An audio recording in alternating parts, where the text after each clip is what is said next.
बात मैं आपको बताना चाहता हूं, जिस चीज के ऊपर आप विश्वास नहीं करते आपकी लाइफ में वो कभी पूरी नहीं होती। इसलिए परमेश्वर ने कहा था अंधे को कि क्या तू विश्वास करता है कि मैं तेरी आंखें खोल सकता हूं? उसने कहा हां परमेश्वर, मैं विश्वास करता हूं कि तू ये काम कर सकता है। अपने शब्दों को कंट्रोल में रखो और अपने विश्वास को बढ़ाओ। एक परमेश्वर का दास बाइक पे जा रहा है और अपने बेटे को बोल रहा है कि अगर मैं मर गया तो मेरी सेवकाई संभाल लेना, और उसी रात को उसको अटैक होता है और वो मर जाता है। सेम नाइट, प्रभु का दास, सेवा करने वाला। अगर आप बिलीव करते हैं आप जल्दी मर सकते हैं, आप जल्दी मर सकते हैं। अगर आप बिलीव करते हैं बाइबल के ऊपर कि मैं तुम्हें दीर्घ आयु से तृप्त करूंगा और अपने की हुई साल्वेशन को दिखाऊंगा, कोई दुनिया की बीमारी आपको जवानी में लेके नहीं जा सकती। पर आपका बिलीव क्या है? आपको लगता है आपको 2 बीमारियां हो गई, आपको लगता है मर जाएंगे। अगर आपका बिलीव आप मर जाएंगे तो परमेश्वर भी आपको जीवित नहीं रख सकता, क्योंकि बाइबल कहती है उद्धार के लिए मुंह से अंगीकार करना जरूरी है। उद्धार का मतलब है हीलिंग, उद्धार का मतलब है डिलीवरेंस। हालेलुया। इसका मतलब अगर आपका मुंह का अंगीकार सही नहीं है तो इसका मतलब उद्धार का उल्टा ये है, बीमारियां, गरीबी, श्राप। परमेश्वर ने एक स्ट्रक्चर बना दिया, एक मॉल बना दिया, उसके अंदर आपने घुसना है। अगर चंगाई चाहिए तो उसी दुकान पे जाना है, उसी वर्ड पे जाना है, उसी वचन पे जाना है जो चंगाई के रिलेटेड है कि उसके कोड़े खाने से मैं चंगा हो चुका हूं। अगर वंश बचाना है तो उसी वचन पे जाना जहां लिखा है धर्मी का वंश बचाया जाएगा, और उसे अंगीकार करना है तब तक जब तक आपके बच्चे चर्च में नहीं आते, आपका पति चर्च में नहीं आता, आपकी फैमिली चर्च में नहीं आता। कहता तेरे लिए ये सरप्राइज है। परमेश्वर कहता कि मैं तेरी लाइफ का हर हिस्सा रिपेयर कर दूंगा, हर हिस्से को सी दूंगा। कोई चीज ऐसी नहीं होगी जो कटी और फटी होगी तेरी लाइफ में। आज तू आशीषित है, कल तू बीमार है, गरीब है, ऐसा कभी नहीं होगा। एक मिरेकल का गिफ्ट है, उसको बोलते हैं वर्किंग ऑफ मिरेकल, यानी मिरेकल को वर्क आउट किया जाता है, ये अपने आप नहीं होता। आप कंजूस हैं, कभी बोते नहीं, आप कभी भी ब्लेस नहीं हो सकते परमेश्वर के द्वारा। पिछले संडे मेरे को कोई बता रहा था गुरदासपुर के बारे में, कह रहे थे एक बहुत बड़ा व्यक्ति था। जब अंदर के हॉल भर गए 6 और बाहर के टेंट भी भर गए, अब लोग धूप में खड़े, वो बड़ा व्यक्ति था चर्च में मेंबर वहां पे, और वो आया और कहता जी मैं फलाना फलाना हूं जी। कहते आओ जी बैठो अंदर। जो अंदर के आते अंदर गर्मी दे वजन नजारे उपजिया बाहर ते ਉਹ ਗਲੀ ਸੀ ਨਾਲ ਇੱਕ, ਤੇ ਨਾਲ ਉਹਦੇ ਇੱਕ ਨਾਲੀ ਜੀ ਸੀਗੀ, ਉਹ ਉੱਥੇ ਹੀ ਬਹਿ ਗਿਆ। ਉਹ ਇੱਕ ਬੰਦੇ ਨੇ ਉਹਨੂੰ ਦੇਖਿਆ, ਕਹਿੰਦਾ ਆ ਇੱਥੇ ਬੈਠਾ ਨਾਲੀ ਦੇ ਕੋਲ। ਕਹਿੰਦਾ ਇਹਨਾਂ ਨੂੰ ਪਾਸਟਰ ਹਾਕਾਂ ਮਾਰਦੇ ਨੇ, ਆਵਾਜ਼ਾਂ ਮਾਰਦੇ ਨੇ, आओ जाओ चर्च। ਕਹਿੰਦਾ ਇੱਥੇ ਗਲੀਆਂ 'ਚ ਬੈਠੇ ਨੇ। आप कितने समझ रहे हैं? सुनो, उस चर्च को मैनेज किया जाएगा, अभी और बड़ा किया जाएगा, अच्छा स्थान दिया जाएगा, लेकिन मैं आपको जो बताना चाहता हूं वो सुनो।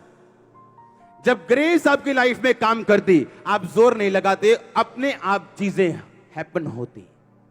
आप थक चुके हो मांग मांग के, आपने बोया नहीं, आपने काटा नहीं। आप थक चुके हो कि मेरा केस हल हो, लेकिन क्या उस केस के लिए जितनी प्रार्थना की जरूरत है आपने की है या नहीं की? क्या आपका दिल आपकी अगुवाई करते हैं कि जितनी प्रेयर मुझे चाहिए मेरे केस के लिए मैंने की है या नहीं की? ये क्वायर जानते हैं, इनमें से कई लोग जानते हैं, जब प्रार्थना करने का टाइम आता था तो ये लोग भागते थे। इनको मालूम था कि आगे प्रेयर करने के लिए अब 8 घंटे प्रेयर होगी, कॉन्टिन्यूज, विदाउट चाय लिए 8 घंटे बैठे। कभी हारमोनियम, कभी फोन पे परमेश्वर का सॉन्ग चल रहा है, कभी हारमोनियम में चल रहा है, कभी फोन पे चल रहा है, कभी गैर भाषा, कभी प्रेयर, कभी वर्शिप। 8 घंटे 6 घंटे मैंने प्रेयर की अपने केस के लिए। बाइबल कहती जब डैनियल प्रार्थना करने के लिए गया तो 21 दिन उसने कहा मैं अलग तरह के रोजे रखूंगा, मैं स्वादिष्ट चीजें नहीं खाऊंगा, मैं कड़वा साग पात खाऊंगा। ये उसका अपना मैटर था प्रभु से। और 21 दिन रोजे रखे और प्रार्थना की, और बाइबल कहती पहले दिन उत्तर आ गया परमेश्वर का आसमान से, लेकिन डैनियल तक पहुंचा 21 दिन में। एक दिन में बड़ा निराश बैठा, 2005 में या 4 की बात है ये, सोफे पे, और ऐसे हम सोफे पे बैठ के प्रार्थना कर रहे थे। और एक दिन एक भविष्यवाणी हुई मेरे लिए, और आत्मा उतरा प्रभु का, और एक सिस्टर ने बोला कि परमेश्वर कहता है कि मेरे बेटे अंकुर मैं तुम्हें चंगा करता हूं। सुनो, और मैं खुश हो गया। मैं कहा ले भी आज तक काम हो गया अपना। और जब मैं घर गया और जब रिपोर्ट डॉक्टर को चेक कराया तो ये भी ज्यादा है, इतना भी फर्क नहीं था। सुनो, इतना भी फर्क नहीं था। अब मैं बोलूं कि क्या परमेश्वर सच्चा है? क्या प्रोफेसी सच्ची? अगर प्रोफेसी हुई तो पूरी क्यों नहीं हुई? और जब भी मैंने किसी से मिलना, उन्होंने कहा कि खुदा कहता तू हील है। मैंने कहा ये कहने कहाने का काम बंद कब होगा? ये प्रैक्टिकल खुदा कब करेगा?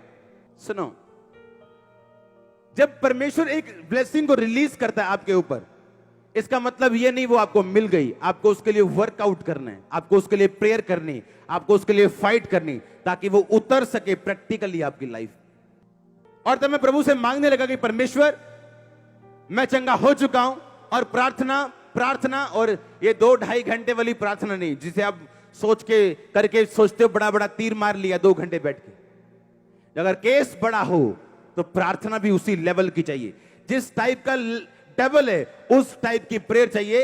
इसलिए चेले दुष्ट आत्मा को निकाल नहीं सके। प्रभु से पूछा हम उसे क्यों नहीं निकाल सके? यीशु मसीह ने कहा कुछ जातियां बिना प्रार्थना और फास्टिंग के नहीं निकलती। आपके कुछ स्ट्रगल ऐसे हैं, आप पवित्रता में जब बढ़ा लेंगे अपने आप को, वो अपने आप खत्म हो जाएंगे। आप समझा के देख लो, काउंसलिंग करके देख लो, सब कुछ जोर लगा लो एड़ी चोटी का, आपकी लाइफ से वो समस्याएं नहीं जाएंगी। आप एक पाप छोड़ देंगे वो चली जाएंगे, आप एक गंदी आदत छोड़ देंगे वो चली जाएंगे।